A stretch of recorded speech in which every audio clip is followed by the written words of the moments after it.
for the restoration of the street program, that would equal probably about $3 million worth of new projects amortized out on a bond that the 1% would cover. So in other words, you could do between $3 and $4 million worth of street projects, perhaps an overlay of this area or the seal coating program or whatever, but it would take basically 15 years. I believe that's what our bonds normally run, between 15 and 20 years to pay off that bond, and that would be an annual levy for the next X amount of years to pay off that bond. So, of course, it's an annual levy because what he's not saying is that it's the debt service, that when you take out a bond, well, then you have to pay back a certain amount every year. And you have 15 years to pay it off. And of course, what that means is that when you bond like that adds to your long-term debt. Maplewood is currently at about, let's see here, $80 million in long-term debt. And of course, what that means then, actually in paying that back as we go on, is that currently we are about 22 cents of every city dollar goes to pay the debt service on our debt. 22 cents of every dollar. And so, of course, the issue is that, okay, if we know how much debt service that this bond will add to our budget as we go forward in the next year, how do we plan for revenue either to pay back that, pay the debt service, as you heard what it would be, or do we do that through a levy by, of course, increased property taxes? Or do we cut something else to be able to pay that debt service? Well, of course, I think what you're getting the gist of is that nobody wants to cut anything because, of course, they've realized by now that there is opportunity loss when you incur the debt. And so I guess then we just need to find the revenue somewhere else, since we can't accommodate that debt service, that increased debt service, by cutting something out of the budget because we don't want to have any opportunity loss. Then the only other option we have is to find additional revenue. And that additional revenue comes from you, the taxpayer. Let's continue on. Hopefully that answers yeah, so question. Mike, it was really a question about the annual rate, and so you're saying that's 50,000 isn't one time, it's not one time, it's to amortize the term of the bond. Okay.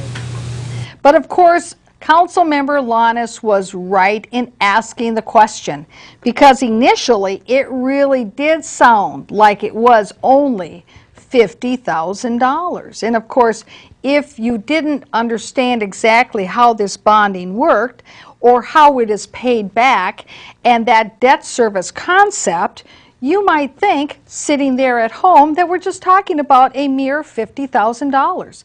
But we're not talking about just a mere $50,000. We're talking about $50,000 each and every year for the next 15 years. So that's good question, good to clarify, because the way it was being expressed to start with was unclear and perhaps a little misleading. Let's continue on.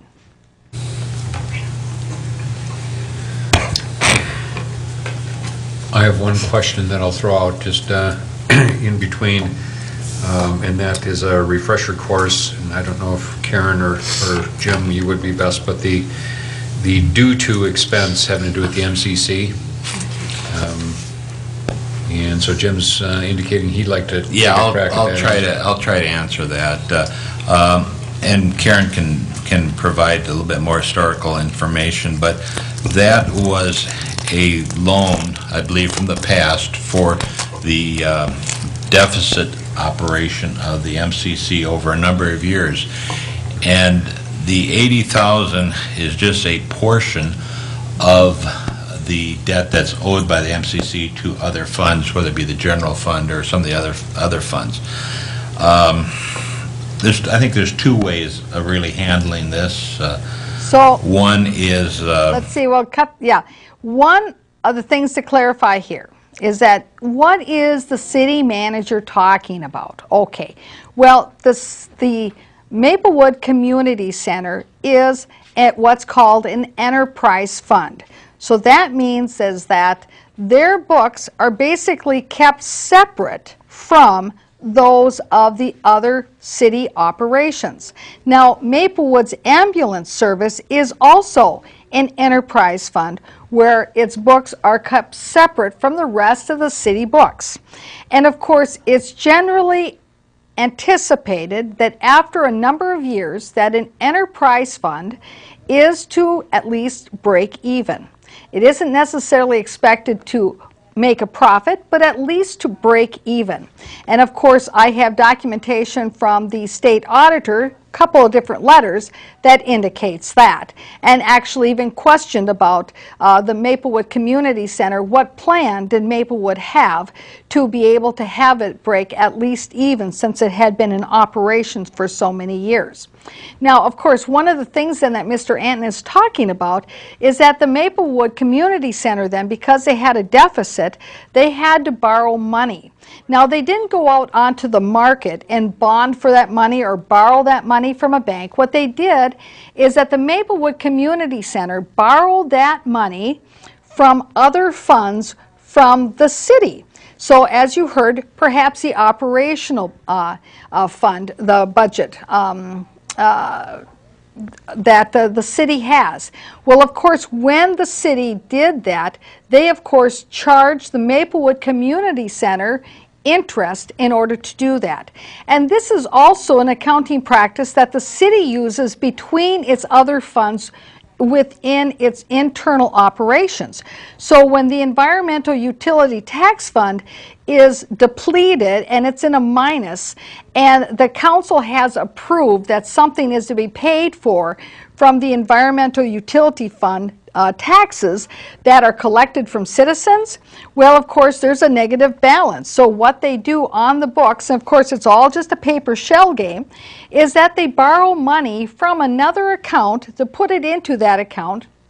So the Environmental Utility Tax Fund borrows money from another account that's got money, and then of course that account charges interest to the Environmental Utility Tax Fund until the money is paid back. And of course this wasn't fully disclosed to the council a few years back until I actually discovered it during a council meeting, because I noticed how the numbers didn't quite match up, and I asked that question, why is there a difference? And then suddenly it came out that it was due to the interest that the one fund is charging the other, and that actually the one fund was running in a deficit and had been for quite a while it was waiting for the collection of revenues from the citizens. Now, isn't that an interesting way to keep your books?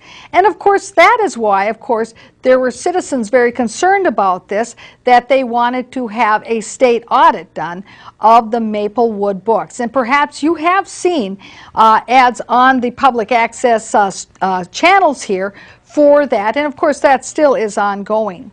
But now, one of the things, we have only about a minute left, so let's get one last little clip in, and then we'll wrap up.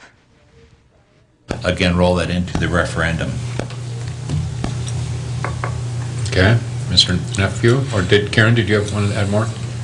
So there you heard it. So if the Maplewood Community Center can't pay this off, you know, where we can get this money is that we can roll it into that referendum that we're looking to go to the citizens for in 2013.